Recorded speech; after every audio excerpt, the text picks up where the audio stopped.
پہلا نام ہے عاطف۔ عاطف کے معنی ہے مہربان اور شفیق۔ شہویر، شہویر کے معنی ہے بادشاہوں کے قابل۔ نیم ہے انور۔ انور کے معنی ہے بہت روشن، اجالا۔ اگلا نام ہے آفتاب۔ آفتاب کے معنی ہے سورج اور آفتاب۔ عاقب، عاقب کے معنی ہے اعلیٰ، نائب، جانشین۔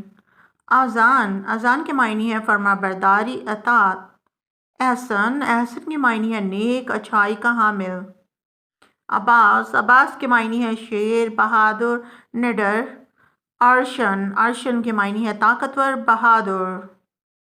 مناد، مناد کے معنی ہے ندا کرنے والا۔ الہام، الہام کے معنی ہے متاثر ہونا۔ مراب، مراب کے معنی ہے دولت مند، امیر۔ مقداد، مقداد کے معنی ہے نظام، حکم، طریقہ۔ عہد، عہد کے معنی ہے وعدے کا، پکا۔